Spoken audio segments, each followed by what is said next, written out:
마지막 섹션에서는 세 분의 소설가를 모시고 세 분의 소설가에 대한 그동안의 연구의 주요 쟁점들도 한번 살펴보면서 탄신 100주년에 대한 문학적 의미를 다시 한번 되새겨보기로 하겠습니다.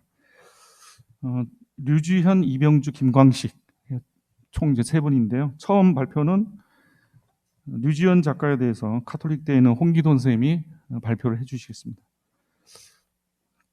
발표 시간은 우리가 이거 어떻게 되죠? 20분이요? 네, 20분. 네, 발표 부탁합니다.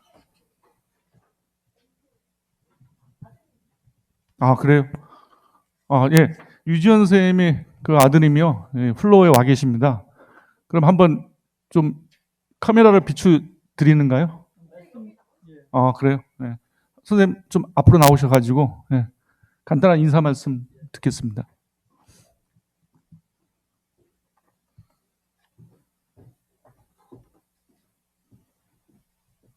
네, 반갑습니다. 유가족의 한 사람으로서 이렇게 100주년을 맞이하면서 사실 좀 고민스럽기도 하고 무엇을 해야 될지 좀 안타깝기도 하고 그랬습니다만은 대산문화재단에서 이렇게 훌륭한 행사를 준비해 주셔서 아주 마음에 짐을 많이 덜은 것 같아서 감사드리는 생각입니다. 또한 코로나로 어려운 시기에도 이렇게 심포지움을 위해서 참석해 주신 여러분들께도 깊은 감사의 말씀 드리고요. 또 이런 100주년을 계기로 해서 유족이 앞으로 어떤 일을 할 수 있을지, 어떤 작가들의 작품을 어떻게 고객에게 많이 소개하고 또 새로운 어떤 전기를 마련할 수 있는, 재평가될 수 있는 계기가 됐으면 하는 바람입니다. 두루 감사드립니다. 고맙습니다.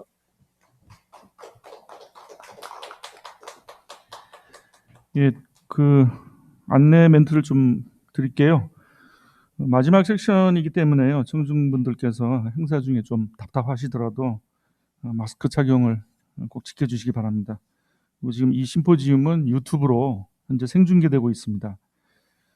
유튜브에서 대산문화재단을 검색하시거나 재단 홈페이지로 접속하면 생중계를 보실 수 있습니다. 멀리서 행사를 지켜보고 계신 분들께도 인사를 대신 전해드립니다. 끝까지 관심 갖고 시청해 주시면 감사하겠습니다. 그리고 이제 대산문화재단과 한국작가회의가 공동 주최로 2021 탄생 100주년 문학인 기념문학제를 하고 있는데요. 내일은 금요일 저녁 7시부터 한국작가회의 유튜브를 통해서 문학의 밤 행사가 생중계된다고 합니다. 그래서 올해는 탄생 100주년을 맞은 작가들을 주제로 젊은 작가들이 선배 문인들의 작품을 낭독하고 마임 그리고 음악 공연 등 다양한 프로그램으로 진행되니 여러분들의 많은 관심을 부탁드립니다. 저는 좀 소개가 늦었습니다. 저는 마지막 섹션 사회를 맡은 광운대학 국문과에는 고명철입니다. 자, 그 유지연 세션 발제자는요, 가톨릭대에 계시는 국문과의 홍기돈 선생님이고요. 토론은 국민대 서영인 선생님이 토론을 맡아주시겠습니다. 발표 시간은 20분이고 토론은 이어서 20분. 그래서 한 꼭지당 40분 이내로 발표와 토론을 진행해 주시면 좋겠습니다. 자, 그럼 발표 먼저 듣겠습니다.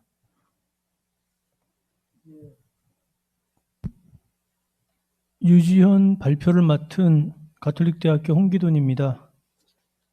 발표를 시작하겠습니다. 먼저 첫 번째, 유지현의 재평가와 텍스트로서의 실록 대화 소설이라고 정했습니다. 그 첫 번째 문단을 보면 그 선생님께서 남기신 원고가 그 원고지 총량으로 10만여 매에 이른다고 합니다. 그러니까 연보를 보면은 그 장편 두 편을 동시에 연재하시면서 단편도 발표하시고 뭐 이런 상당히 초인적인 글쓰기를 하셨습니다.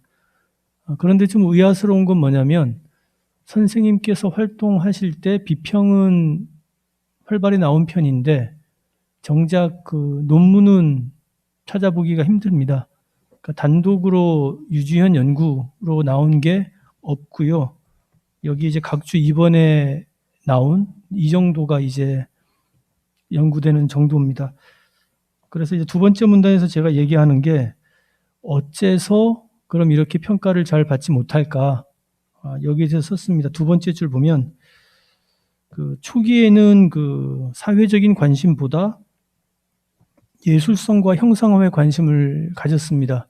그러다가 이제 그 50년대 후반, 그러니까 4.19가 일어나기 조금 전부터 사회 문제에 대해서 문제의식을 느꼈던 것 같습니다. 그래서 역사를 오도하고 선량한 민중을 기만하는 악에 도전하는 어떤 방향으로 작가의식이 바뀝니다. 그러니까 이때 이제 상당히 주목을 많이 받았습니다. 그런데 이제 60년대 후반에 이르러 다시 한번 변모가 있습니다. 그와 같은 현실의 근본이 어디에서 위치하는가? 그러니까 지금 현재 우리 사회에 이런 문제들이 발생하고 있는데 이러한 문제의 기원이 뭔가를 찾는 거죠. 그러한 어떤 대응의 방식에서 역사에 대한 관심으로 나아갑니다. 자, 그다음 문단에서 얘기하는 건 이런 내용인데요. 자, 활동을 활발히 하실 때부터 유지현 선생님에 대해서는 장편보다는 단편이 주 종목이다 라고 하는 것들이 여러분이 이제 이런 얘기들을 하고 계십니다. 그러한 상황에서 이후에 나중에 이제 장편을 하다 보니까 장편으로 이미지가 완전히 굳혀지는 거죠. 그래서 이승하 선생님께서는 뭐라고 말씀하고 계시냐면 그 참 좋은 단편들이 많은데 장편에 가려져서 그런 것들이 이제 빛을 못 보고 있다. 아깝다. 뭐 이런 평가를 내리고 계십니다. 자, 그다음 문단인데 자, 유지현 문학의 의미가 퇴색해 나간 과정을 돌이켜 본다면 복권을 위해서 우선 요청되는 작업은 중단편에 대한 정당한 평가라고 할 수 있겠습니다. 그렇지만 또 그렇게 얘기를 해버린다면 장편은 그러면은 많이 이제 문제가 있어서 뒤떨어지는가 이런 문제가 남죠. 그래서 이제 제가 장편을 다뤄야 되는 거 아니냐 뭐 이런 생각을 하게 됐다는 얘기입니다. 그 1967년 조선총독부를 출간하면서 유지현 선생님께서 만들어낸 용어가 뭐냐면은 실록 대하 소설이라는 겁니다. 그러니까 역사적인 사실들을 이렇게 바탕에 깔고 이걸 가지고 소설로 엮었다 이런 거겠죠. 그러니까 굳이 이런 용어를 만들면서까지 그 자신의 세계를 얘기하려고 했던 데는 그 작품으로만 얘기할 수 없는 어떤 부분이 있기 때문이 아닌가. 그래서 저는 이제 얘기를 하는 게 그렇다면은 작품의 관점에서 볼 게 아니라 텍스트의 관점에서 바라봐야 된다. 이게 바로 이제 유지현 선생께서 요구하셨던 바가 아닌가. 이런 판단을 내렸습니다. 그 다음 대하소설, 실록 대하소설 조선총독부의 의의와 평가 방식입니다. 그러니까 제가 이제 텍스트의 관점에서 보겠다고 그랬으니까 텍스트를 제대로 파악하려면 어떤 컨텍스트, 어떤 맥락에 놓여 있는가를 봐야 되겠죠. 제가 오늘 이렇게 발표를 계속 듣다 보니까 재미있는 표현이 하나 나왔었는데 김수영을 할 때 6.5년 체제에 대한 얘기가 나왔었는데 김수영뿐만 아니라 보니까 그 65년을 전후로 해서 오늘 이제 발표 대상이 된 분들이 어떤 적극적인 어떤 대응 양상들을 보이는 게 있는데 조선총독부도 저는 그렇다고 봅니다. 조선총독부는 64년 9월부터 67년 6월까지 34회에 걸쳐서 신동화에 연재된 장편 소설입니다. 이와 관련해서 두 가지를 주목할 수 있겠습니다. 첫 번째가 64년 3월 한일 외교 정상화 방침이 발표되고 나서 전국 각지에서 이제 시위가 격렬하게 일어났다는 겁니다. 그러니까 대통령은 이제 비상계엄령을 선포하기까지 이르렀죠. 이런 상황이 하나 있고요. 일본 간의 관계죠. 두 번째가 뭐냐면 신동아라는 잡지가 그 당시 이제 64년 9월 복관호입니다. 일찍이 그 송기정 일장기 사건 사진 말소 뭐 이런 것들로 해가지고 강제 폐간됐던 게 신동아거든요. 그렇기 때문에 그 정신을 이어받는다는 맥락에서 복관이 됐습니다. 그렇게 했기 때문에 이제 그 앞에 권두사를 보면 그러니까 왜 너희들은 과거에 대한 반성이 없느냐 여기에 대한 어떤 질타가 실려 있습니다. 그렇다면은 이러한 의식을 담아낸 작품이 조선 총독부였어야 했다. 이런 얘기를 했습니다. 그다음 이제 그때 이제 상황에서 그렇다면 왜 실록이란 형식으로 갈 수밖에 없었는가? 그 인용문 뒤에 썼습니다. 여기서 제가 쓴 세 번째 줄에 훗날 식민지 근대화론, 그러니까 지금이죠. 식민지 근대화론으로 자리 잡게 될 일본인의 선정 치하가 아무리 적반하장격의 억설이라고 하더라도 이를 논박하기 위해서는 논리 구성을 위한 자료가 확보되어야만 합니다. 그런데 당시는 역사학계에서조차도 일제 치하에 대한 비난이 경험적 사실에 근거한 감정적 질타에 머무르는 상황이었습니다. 여기에 대해서 홍사중 선생님이 말씀을 하시니까 이제 상당히 이제 역사학계에서 이건 배울 부분이다. 이런 평가를 하고 계시더라고요. 이걸 이제 주목해야 된다는 거고요. 그다음 126쪽에 조선 총독부가 문학 작품이면서 동시에 역사 교재로서의 위상을 마련해 나갈 수밖에 없었던 사정은 이로써 드러납니다. 출간 당시 독자 반응도 이에 그대로 부합했던 것 같습니다. 아까 총론에서 강준호 선생님 말씀하실 때 이게 베스트셀러였다. 그만큼 이제 독자들이 관심이 있었던 거죠. 그리고 이제 제가 인용한 걸 보면 그 사위 되시죠. 소설가 오인문 선생님께서 교과서 역할을 했다. 이런 말씀도 하고 있습니다. 그래서 이제 내가 그 실록 대하 소설 형식으로 나갈 수밖에 없었다. 이런 말씀을 이제 작가께서는 남기고 있습니다. 자, 인용 부분 다음입니다. 그렇다면 조선 총독부를 온전하게 문학 작품의 관점에서만 평가하기가 곤란해집니다. 그러니까 민족 필독의 교과서라는 측면에서 파악하건대 실제 사건에 얼마나 정확히 부합하느냐가 관건일 터이며 작품성 측면에서 접근하자면 싸늘하게 널브러져 있는 활자더미가 얼마나 생동감을 획득하느냐가 초점이 될 수밖에 없습니다. 그러니까 인물, 구체적인 상황, 분위기 등 작가가 구상해낸 모든 장치는 실제 사건에 녹아들어 자연스럽게 수렴되어야 하는 것이 조선 총독부의 어찌할 수 없는 존재 요건이었습니다. 인용문에서 확인할 수 있는 작가의 만족은 나는 이제 이 정도로서 만족한다라고 하셨으니까 자, 그런 조건을 충족했다라는 지점을 가리키고 있습니다. 그 다음에 이제 김상선 선생님께서 말씀하시는 게 그 일련의 사건들을 흐름을 이제 어떤 것이 계기가 돼서 어떤 사건이 발생하고 그 다음 뭐가 발생하고 이 흐름이 있고 그 다음 또 하나 뭐냐면은 생동감이 있다 인물들이 이런 부분에 대한 평가였습니다. 자, 그 다음 이제 3. 조선 총독부의 서사 전략으로 넘어가겠습니다. 그 조선 총독부를 읽어보면 그 우리가 흔히 친일파라고 단정하는 사람들조차도 나름의 논리가 있습니다. 그 이제 막 강변합니다. 자신의 주장을. 자, 보겠습니다. 조선 총독부의 등장인물들은 판단과 행동에 있어서 나름의 근거를 가지고 있습니다. 심지어 우리가 흔히 매국노라고 단정하는 이들까지도 스스로에 대한 근거가 있어서 민족을 내세우고 있는 형편입니다. 가령 을사늑약과 한일병합조약 주역으로 나섰던 친일파 대표인물 이완용까지도 내가 민족을 위해서 이렇게 했다라고 얘기하고 있습니다. 그러니까 이제 누가 가상인물이 등장합니다. 자, 만국의 을사조약도 경술합방도 모두 임금을 위해서 나라를 위해서 한 짓이란 말이요? 추궁하니까 이렇게 대답하고 있습니다. 이건 인용분 부분을 읽도록 하겠습니다. 이봐 젊은이 너무 흥분하지 말고 내 말 들어보시오. 나 이완용도 단군 조선의 아들이야. 젊은이나 나나 조선 사람이라는 건 다를 바 없어. 난들 왜 조선의 독립을 바라지 않고 조선 민족의 번성을 싫어하겠소? 그리고 왜 황실의 번영을 기원하지 않겠소? 허나 이미 기울었단 말이야. 무슨 약을 써도 소생할 가망이 없을 지경이었어. 어디 그뿐인가?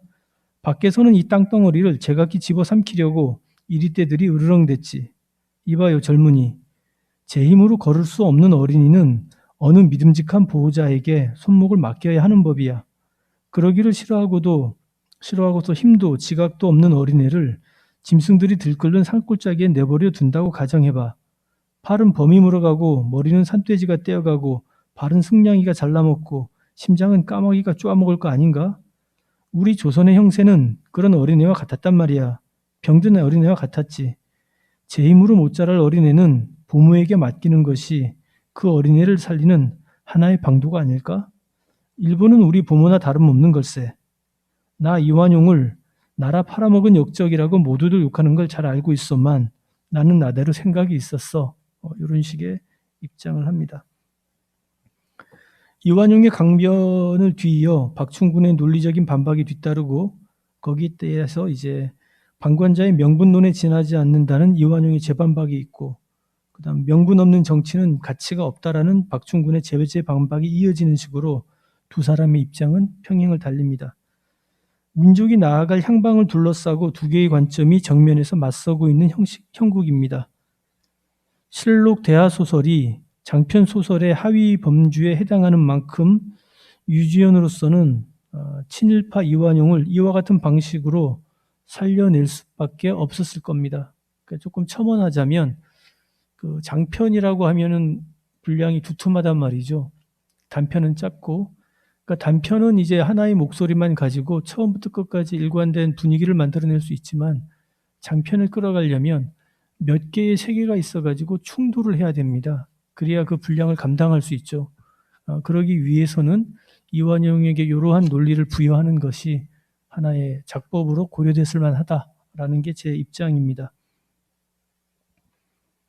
자, 그 얘기를 했고요. 그 다음 문단으로 넘어가겠습니다. 선과 악의 대결 구도로 흘러서는 등장인물이 한낱 인형처지를 면치 못하게 된다. 이러한 위험을 극복하기 위하여 유지현은 친일파에게까지 하나의 목소리를 당당하게 부여하는 방편을 취했다.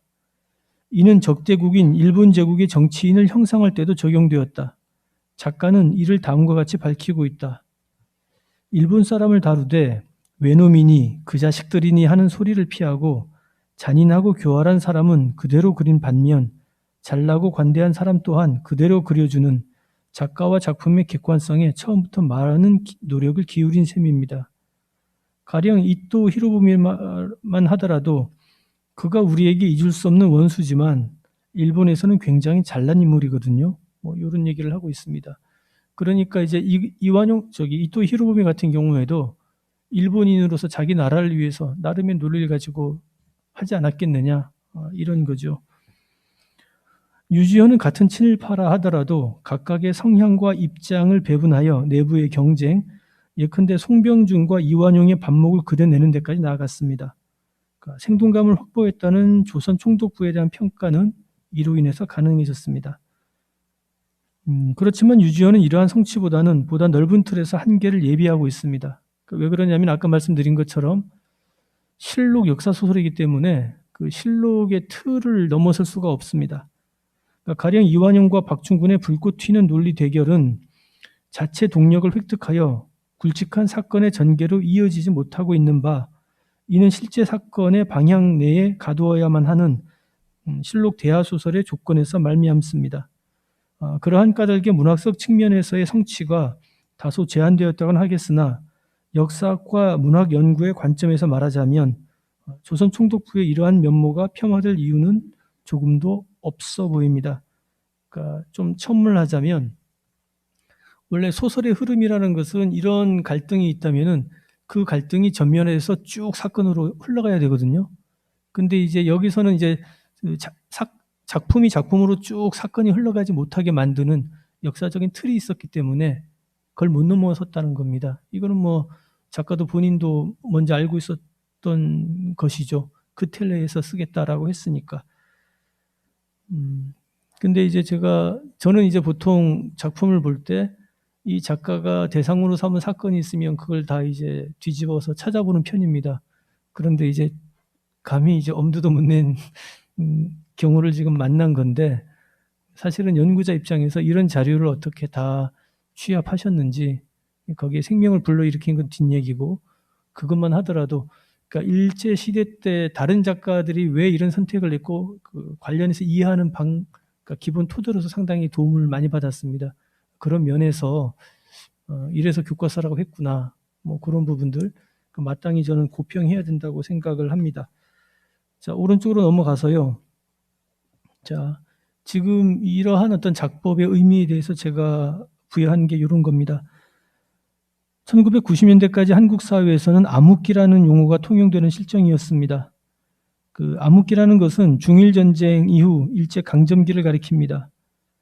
그런데 여기에는 상황이 워낙 엄중했던 까닭에 조선인으로서는 살아남기 위해서 친일할 수밖에 없었다는 전제가 깔려 있습니다. 그러니까 임종국 선생님의 친일 문학론도 사실은 그런 것들을 승인한 위에 쓰여졌습니다. 근데 요걸 넘어선 게 이제 김지용 선생님의 협력과 저항이죠. 그러니까 친일하는 사람들도 나름의 논리가 있었다. 요걸 이제 분석해낸 거죠. 그렇게 본다면 조선총독부가 차지하는 의미라는 것은 일찌감치 목소리를 부여하면서 얘네들이 어떠한 논리를 가지고 자신을 정당화했는가, 이런 것들을 드러냈다는 측면에서, 왜냐하면 우리는 그런 논리를 보기 때문에 여기에 이제 대응할 수 있는 이제 우리 나름의 논리를 만들어 나갈 수 있는 게 아닌가, 이렇게 말씀을 드리겠습니다. 그 다음 전사입니다. 그러니까 대한제국의 서사 전략입니다. 독립된 형태를 가지고 있지만 68년 4월부터 70년 5월까지 신동아에 연재된 실록 대하소설 대한제국은 조선 총독부와 따로 떼어서 판단하기가 곤란합니다. 좀 추격해서 말씀을 드리자면, 자, 조선 총독부에서는 어쩔 수 없었다라고 얘기가 되고 있습니다. 그렇다면 어쩔 수 없었다라고 얘기되는 전사가 있었겠죠. 어째서 할 수 없었는데, 이런 부분이 있을 겁니다. 그렇기 때문에 어떠한 방식으로, 그러니까 거기서 어느 만큼 무능력하게 대응했던가, 이런 부분들을 이제 그려낸 게 바로 대한제국입니다. 그러니까 여기서 보면은 제가 볼 때 작가의 역량이 뛰어나다 싶은 게 뭐냐면 민후 시의 장면입니다. 민후 시를 둘러싸 가지고 이제 박진감 있게 그려내는 어떤 장면들이 있고요. 작가의 역량이 드러나는 부분이죠. 그러니까 대한제국이란 것은 지지멸멸하게 자기들의 이익을 취하고 있던 사람들이 마지막 순간에 어떤 식으로 결단을 내리면서 이 민비식으로 다 모이는가, 그러니까 이걸 그려내고 있습니다.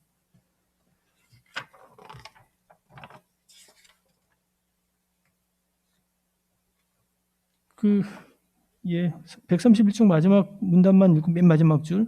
이상의 내용을 정리한다면 대한제국의 서사 전략은 다음과 같이 정리할 수 있습니다. 전작 실록 대하소설 조선총독부는 전형성을 부여하여 친일의 논리와 반일의 논리를 충돌, 경합시키는 방식을 취했으며 두 입장이 마주 설 수 있는 자리는 바람 앞에 촛불인 양 위태로웠던 조선의 상황이었습니다. 즉 작가는 상황을 타개하려는 나름의 논리를 친일에도 반일에도 부여해 나갔던 것입니다. 대한제국은 조선 총독부의 전사인 까닭에 그러한 상황이 어찌하여 배태되었는가를 제시해야 했습니다. 중방부를 넘어서까지 대한제국에서 막강한 외세의 침탈과 봉건제 방식의 입신을 위한 관료들의 이합 집단을 끈덕지게 그려야 했던 이유가 여기 있습니다. 물론 이때 부각되는 것은 논리 대결이 아니라 여러 외세의 야욕과 국내 정치 세력들 간의 이전 투구였습니다. 그 정점에 배치된 사건이 바로 민후 시해 사건이었습니다. 앞서 펼쳐졌던 복잡 다기하게 얽혀있는 사건들을 정리해내는 게 바로 민후 사건이고요. 그렇기 때문에 유지연은 여기에 온 역량을 쏟아 부었습니다. 그러니까 이제 대한제국에서는 개별적인 여러 사건을 한 점으로 수렴시키는 어떤 이러한 방식을 구사했다라고 얘기할 수 있겠습니다. 그 다음 이제 5. 가상인물의 행로에 드러나는 작가의 심정입니다. 여기서 보면 그런 얘기를 하고 있습니다. 저는 가상인물을 만들어내는데 이 가상인물들은 실제는 없는 인물이죠. 근데 이제 문제가 있는 사람들하고 만나가지고 응징을 하거나 얘기를 하거나, 그러니까 가상인물을 통해서 자신의 의도를 드러낸 거 아닌가, 저는 그렇게 보고 있습니다. 일단 여기까지 발표를 마치겠습니다. 네, 그 발표 시간이 좀 더 충분히 드리지 못해가지고 대신에 토론을 같이 하면서 좀 부족한 발표는 질의와 토론 과정에서 좀 해소가 되리라 봅니다. 자, 다음은 그 서영인 선생님이 약정 토론 좀 맡아주시겠습니다. 부탁합니다.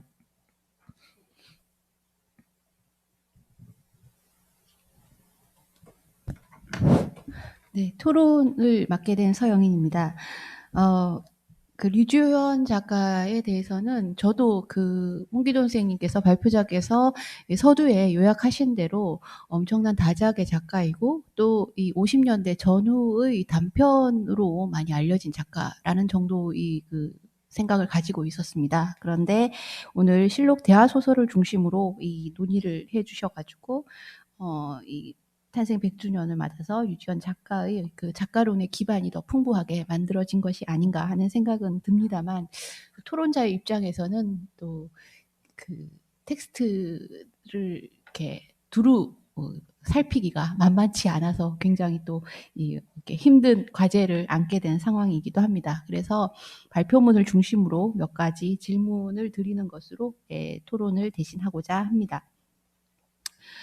먼저 잠깐 설명을 해주시긴 하셨습니다만, 이 단편 작품들과 실록 대하소설의, 그러니까 다작의 작가에게 이런 것을 요구하는 것이 무리일까 하는 생각이 들기는 합니다만, 이 작가의 작품 세계를 전체적으로 본다면 어떤 것일까 하는 생각들을 좀 하게 됩니다. 그래서 그 실록 대하소설을 주로 검토하시면서 그의 단편 세계와 실록 대하소설이 어떻게 연결되면서 그의 문학적 성과를 이루고 있는지에 대해서 좀 첨언하실 바가 있으면 듣고 싶습니다.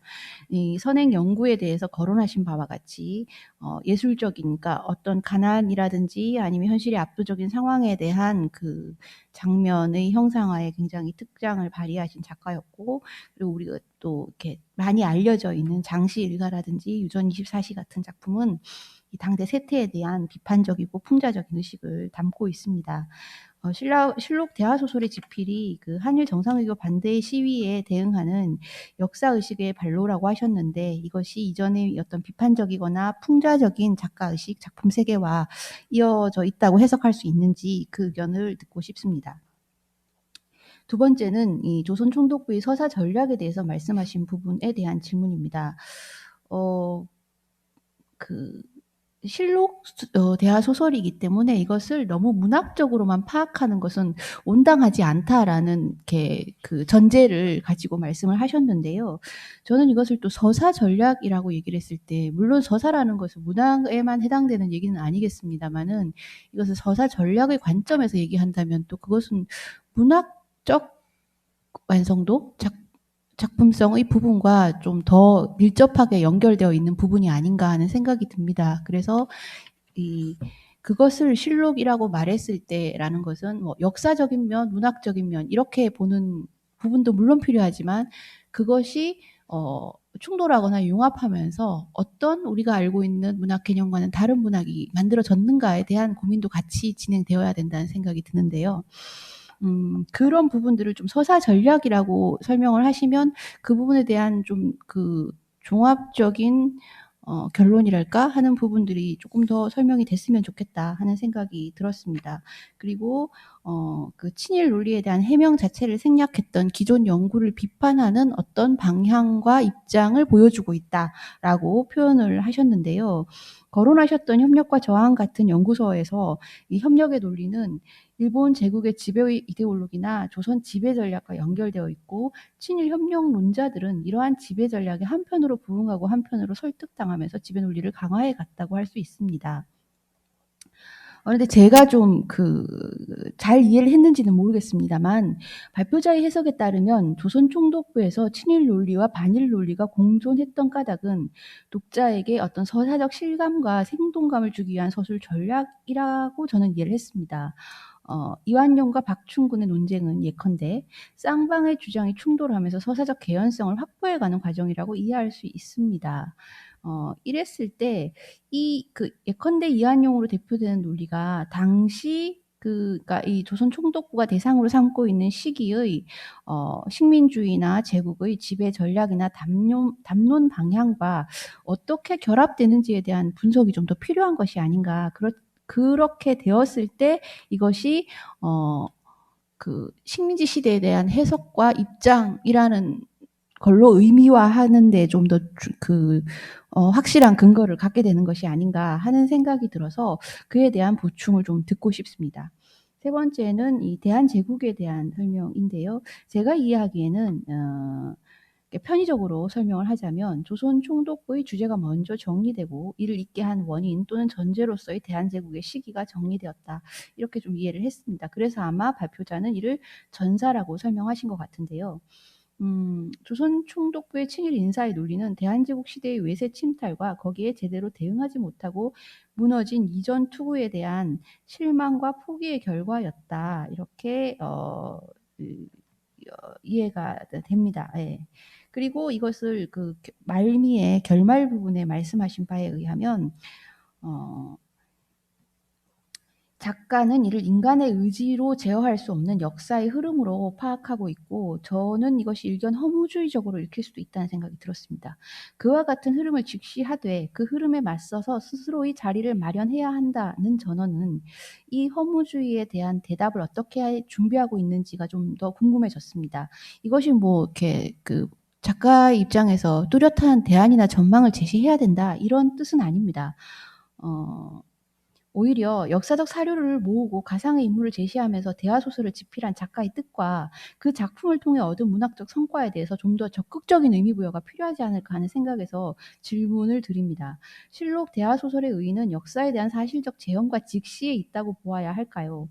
아니면 그리고 발표문에서 밝힌 바와 같이 식민지 시기가 역사학에서 공백의 역사로 남아있는 형편이었다면 작가는 사료의 수집과 해석을 통해 식민지 시기를 어떻게 규정하고자 했을까요? 저는 이 대한제국이 일종의 그 국권을 잃어버리기 전의 이전 투구나 그런 지리멸렬함에 대한 이야기라고 한다면 오히려 한일 그 국권을 잃어버린 것에 대한 너무 논리적 설명 아닌가 하는 생각이 좀 들기도 했어요. 예, 그렇다면 훗날 식민지 근대화론으로 자리 잡게 될 일본인이 선정 치하에 대한 논박과 반대가 실록 대하소설에 준비되어 있다고 선생님께서는 생각하고 있는 것처럼 느껴지기도 했습니다. 그에 대해서 조금 더 설명을 해주실 수 있을까 하고 예, 질문을 드립니다. 네. 그럼 남은 시간에 충분히 뭐 답변할 수 있는 거는 답변하시고 그러면서 또 다시 한번 또 이의제기 있으면 또 주고받으면서 문제 해결을 했으면 좋겠습니다. 예. 먼저 첫 번째 그 단편 작품들과 실록 대화 소설의 연결 지점에 대해서 말씀을 하셨습니다. 그 일단은 지금 현재 평가되는 걸로 보면은 그 60년 이전, 그러니까 4.19 바로 직전부터 현실 문제에 접근하셔가지고 상당히 날카롭게 비판을 하셨기 때문에, 그러니까 아까도 제가 발표 때 말씀을 드렸는데 그런 게 있었기 때문에 그렇다면 이것의 전사는 무엇인가, 왜 이런 현상이 벌어졌는가, 이런 식으로 해석을 많이 하고 있고 저도 여기에 동의를 하는 편입니다. 그러니까 이게 하나가 있고요. 그다음 아까 이제 점심 먹으러 가면서 그 강진호 선생님께 들었는데 그래서 인터넷에서 찾아봤습니다. 그 개인적으로는 필화 사건을 겪으셨더라고요.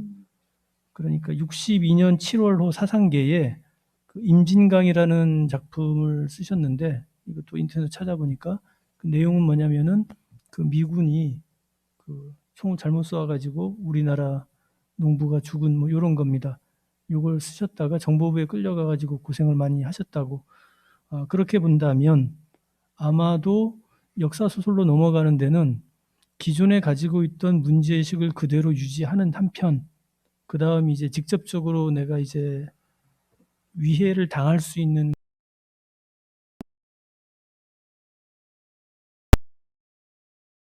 같습니다. 첫 번째 이렇게 말씀을 드리고요.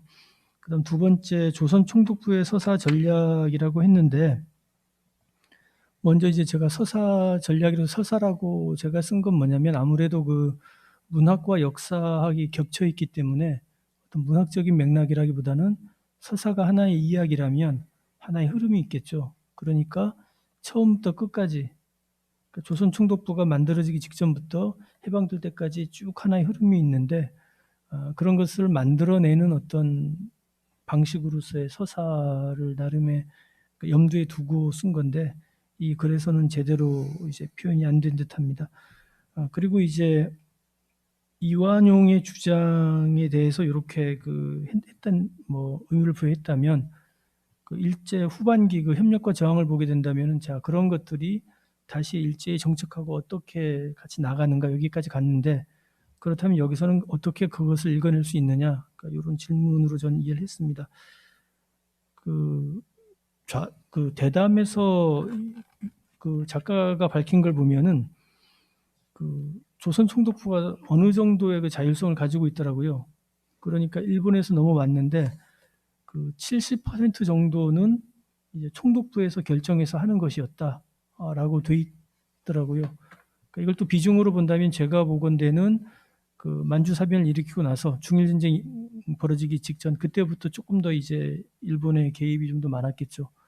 그러니까 조선 총독부에서 제가 흥미있게 본 부분은 뭐냐면 총독이 누가 되느냐에 따라 가지고 정책이 아주 바뀝니다.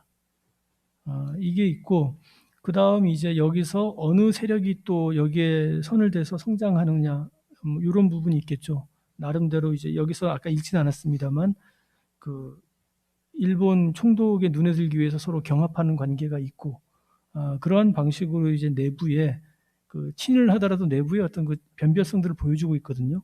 그러니까 총독부의 어떤 정책에 따라서 그러니까 이런 것들이 어느 정도의 설득력을 그러니까 독자로 하여금 설득력을 보여줄 수 있을지 모르겠는데 왜냐하면 우리는 이제 해방된 나라에 사는 거니까 당시 이제 이런 것들이 큰 흐름으로 이어졌을 때 이것은 요런 방식의 논리들이 있구나라는 것을 파악할 수는 있겠다.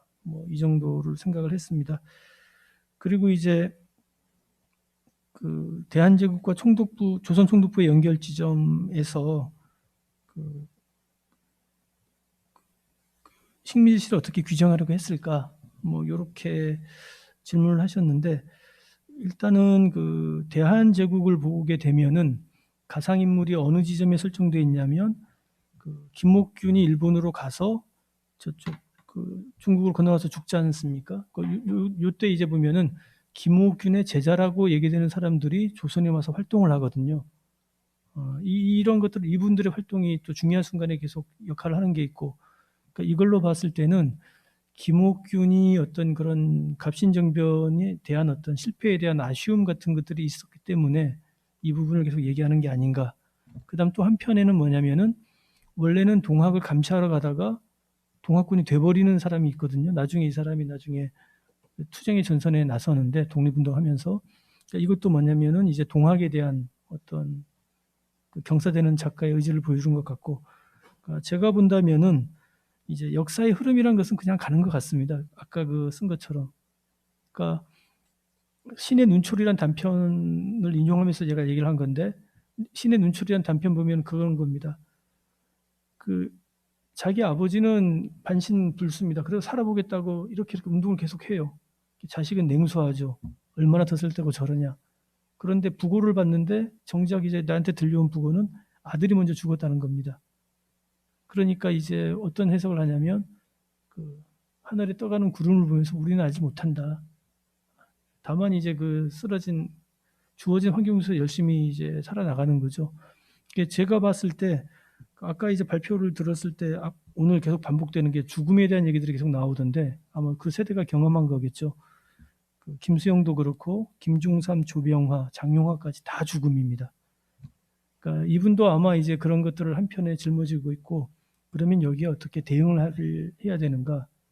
우리가 이제 발딛고 있는 근거가 죽음이라면 여기에 이제 의미를 부여하는 방식이 예술이고 그다음에 이제 우리가 살아나간다면은 그 우리가 발딛고 있는 근거인 역사를 어떻게 끌어안아야 될까? 이런 방식에서 이제 작품들을 구성하신 게 아닌가? 이 정도로 좀 추측을 해봤습니다. 네, 그 시간이 아주 적절하게 좀 안배가 잘 된 것 같습니다.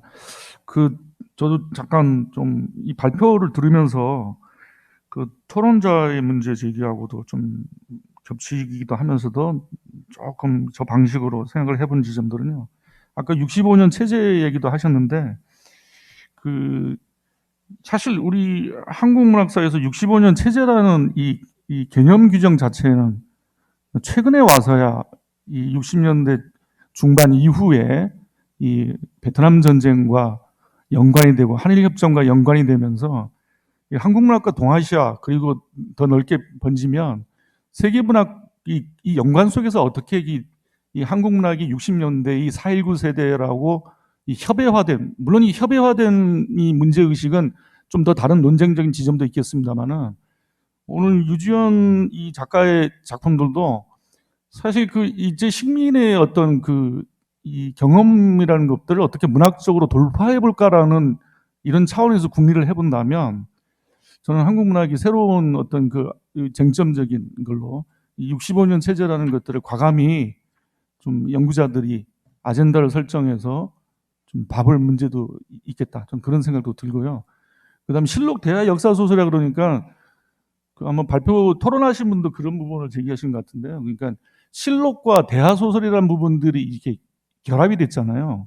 이거를 우리에게 지금까지 아주 낯익은 그 서구의 이 소설이라든가 이런 장르적인 관점에서 보면 이것들이 문학적으로 온전하지 않다라고 이제 해명이 되겠지만 실록과 대하 소설이라는 아주 교묘한 이 배합을 통해서 작가가 60년대 중후반에 다른 한국 작가들이 갖고 있지 않는 문제의식을 어떤 방식으로 돌파를 해내고 있는가라는 지점들을 보면 이건 또 다른 어떤 양식적인 접근도 상당히 좀 도전적으로 해볼 가치가 있지 않나 그런 생각을 좀 해보게 됩니다. 오늘 발표 토론 아주 중요한 그 공부거리를 던져주셔서 감사합니다.